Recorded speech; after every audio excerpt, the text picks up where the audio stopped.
Assalamualaikum warahmatullahi wabarakatuh.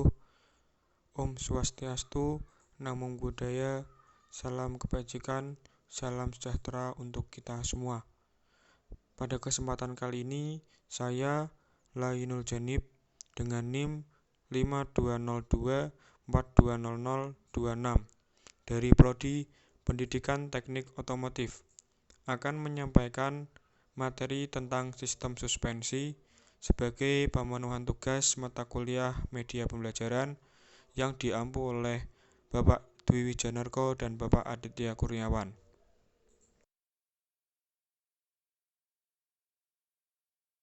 Sistem suspensi adalah suatu bagian dari chassis yang berfungsi menyerap kejutan dari jalan agar tidak tersalur ke bodi, serta untuk menambah kenyamanan berkendara. Sistem suspensi terletak di antara bodi kendaraan dan roda-roda dan dirancang untuk menyerap kejutan dari permukaan jalan sehingga menambah kenyamanan. Komponen suspensi terdiri dari pegas, shock absorber, ball joint, stabilizer bar, strut bar, suspension arm, dan bumper.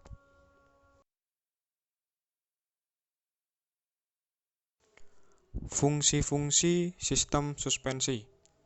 Fungsi sistem suspensi terbagi menjadi 3. Pertama, menyerap getaran kejutan dari permukaan jalan sehingga menambah kenyamanan bagi penumpangnya.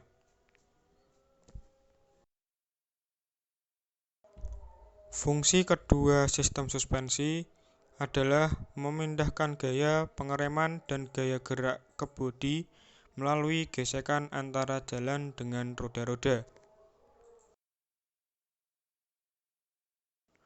Fungsi sistem suspensi yang ketiga adalah menopang bodi pada aksel dan memelihara letak geometris antara bodi dan roda-roda.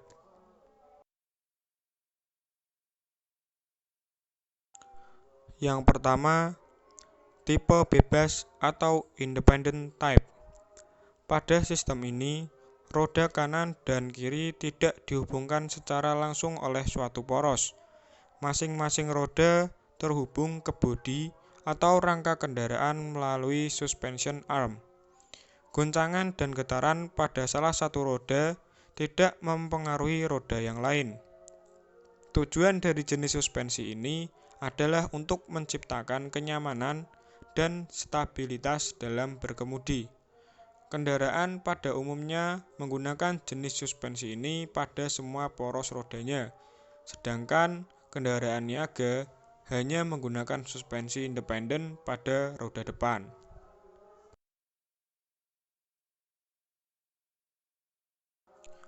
Yang kedua, tipe rigid atau rigid suspension. Pada sistem ini, roda kanan dan kiri dihubungkan poros kaku atau tunggal. Beban yang diarahkan ke roda ditunjang oleh poros kaku tersebut.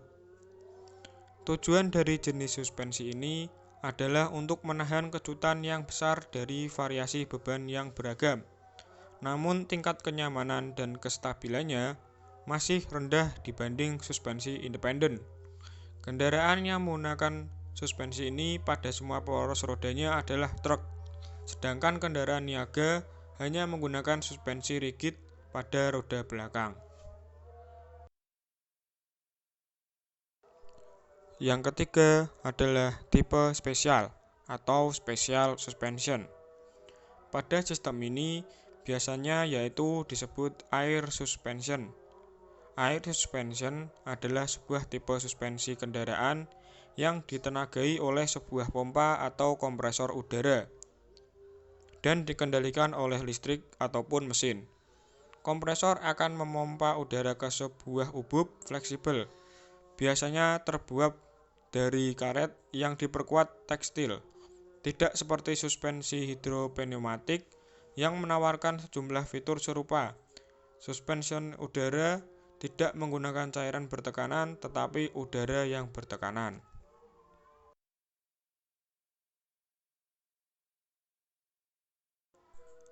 Komponen utama yang ada pada sistem suspensi terbagi menjadi 6.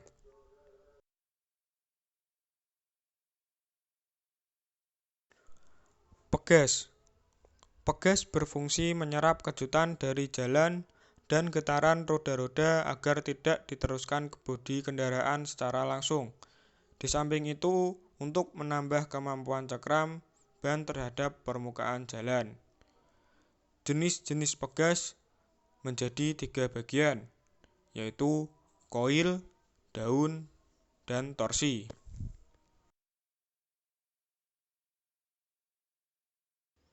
Pegas koil. Pegas koil adalah sebatang pegas dari baja yang dililit membentuk koil yang terdapat beberapa macam, antara lain pegas rata, pegas tidak merata, dan pegas kerucut.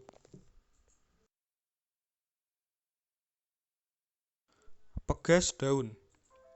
Pegas daun terbuat dari bilah-bilah baja yang berbentuk lembaran daun yang diikat menjadi satu unit.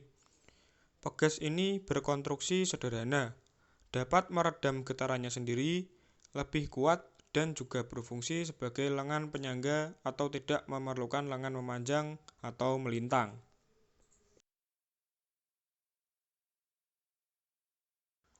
Pegas torsi. Pegas torsi juga disebut stabilisator, hampir sama dengan kedua pegas sebelumnya yang sama terbuat dari baja tetapi bersifat elastis terhadap puntiran. Dengan itu, pegas torsi dapat menyerap kejutan dan getaran dari permukaan jalan.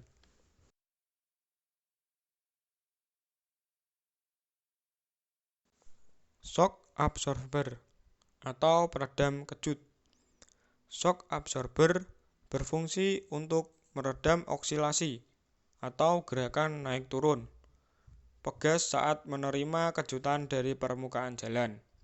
Dengan cara kerja di dalam shock absorber teleskopik, terdapat cairan khusus yang disebut minyak shock absorber.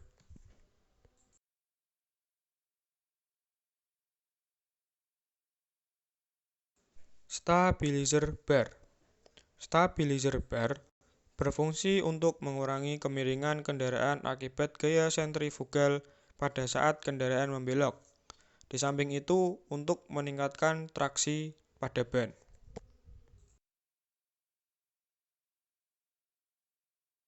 Strut bar. Strut bar berfungsi untuk menahan lower arm agar tidak bergerak maju mundur saat menerima kejutan dari jalan atau dorongan akibat terjadinya pengereman.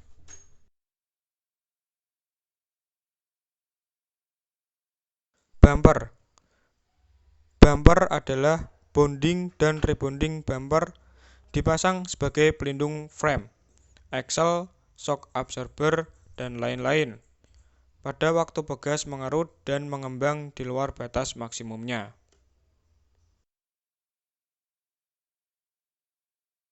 Ball joint. Ball joint menerima beban vertikal maupun lateral.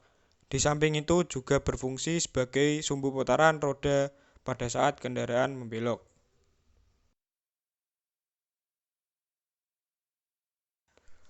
Oksilasi bodi. Oksilasi bodi adalah kondisi bodi yang berguncang karena faktor dari luar. Oksilasi bisa timbul ketika mobil melewati jalanan curam, atau berliku, naik turun, ataupun berlubang. Dengan kondisi sistem suspensi ada yang rusak. Oksilasi sendiri memiliki arti goncangan. Oksilasi bodi terbagi menjadi 4.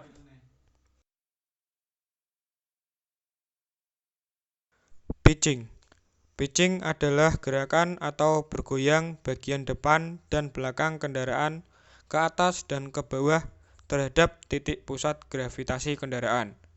Gejala ini terjadi ketika kendaraan melalui jalan yang bertonjolan atau lubang. Di samping itu, pitching mudah terjadi pada kendaraan yang pegasnya lemah. Rolling. Rolling terjadi bila kendaraan membelok atau melalui tonjolan jalan. maka pegas pada satu sisi kendaraan mengembang dan pegas pada sisi lainnya akan mengerut. Keadaan ini mengakibatkan body rolling pada arah samping biasanya terjadi pada sisi ke sisi.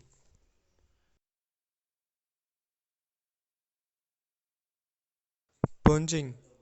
Bouncing adalah gerakan naik turun bodi kendaraan secara keseluruhan. Gejala ini mungkin terjadi pada kecepatan kendaraan tinggi dan pada jalan bergelombang. Demikian pula bila pegas bersuspensi lemah. Yawing. Yawing adalah gerakan bodi kendaraan mengarah memanjang ke kanan dan ke kiri terhadap titik berat kendaraan. Yawing kemungkinan terjadi pada jalan yang menyebabkan pitching. Demikian materi yang bisa saya sampaikan. Kurang dan lebihnya saya mohon maaf. Jika ada pertanyaan, bisa langsung menghubungi email yang tertera pada layar. Terima kasih. Wassalamualaikum warahmatullahi wabarakatuh.